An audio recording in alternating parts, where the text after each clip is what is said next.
Totoo ata kasi. Na ano? Buntis ka daw? So hello mga kabagis, nandito tayo ngayon sa bahay ni Katura. Nakasarada pa lang ni Tapos may kasi may nabasa kaming comment, tinatanong kung parang buntis daw si Katura. Tanungin natin, tingnan natin kung anong ginagawa niya. Para maliwanagan ang lahat kung talagang buntis ba siya o hindi. Neng! Oh, Neng. Ang ginagawa mo, Neng? Nagwo-workout, Neng. Bakit?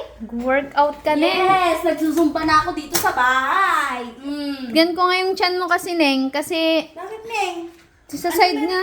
Ano meron sa tiyan ko? Totoo ata kasi. Na ano? Buntis ka daw? Uy, Neng, bawal sa buntis ang nagwo-workout, di ba? Oh. Oh. So, anong ibig sabihin nun? Anong sagot doon? Bakit? May nagtanong? Oo. Sabi parang buntis si Ma'am Katura. Guys, Sabi. hindi ako mag-workout ng ganito. O, kung buntis ang Bilbil niya lang yan mga kabagis. isang linggong hindi na ilabas. Na kasi siya, tumataba na kasi siya, kaya nag-workout na din siya para matanggal yung Bilbil ko, bilbil. guys. Ang dami nagko-comment. kung Parang dun buntis sa ako. din parang dun sa picture natin nila may nagsabi din na parang buntis din daw ako. Ayan, tignan ninyo. Hindi po. Hindi, ganun talaga ata pag mami na. Kasi nung hindi pa naman kami mami, mga tumors kami, guys. Ilan kilo mo nun, te? Ako, 45. Ako naman nasa mga, ganun din, 45, 47. Reveal ganun. na ng kilo na yung 55 na ako, guys. 53. Ayan. Kasi noon, guys, nung hindi pa namin asawa yung mga Dumaya Brothers, mukha pa kami butiki. Oo.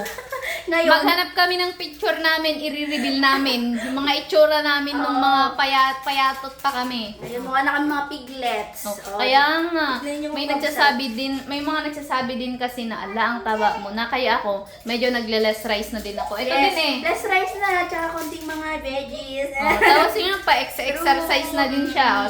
Alam nyo, i-enroll daw sana ako ni Katura sa Zumba. Magzumba-zumba ako, guys. Pero dito na lang sa bahay para nakikita ko pa yung anak ko. Suggest naman kayo ng mga food na pwedeng pampatayat.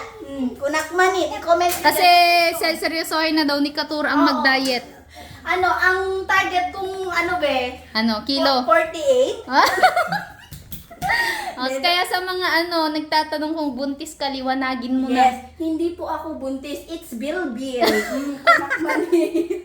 Sabi nila para daw akong preggy. Hindi kasi di ba payat ako nung unang-unang nagbablog. Tapos tumaba ako nung nasa tamang tao na ako.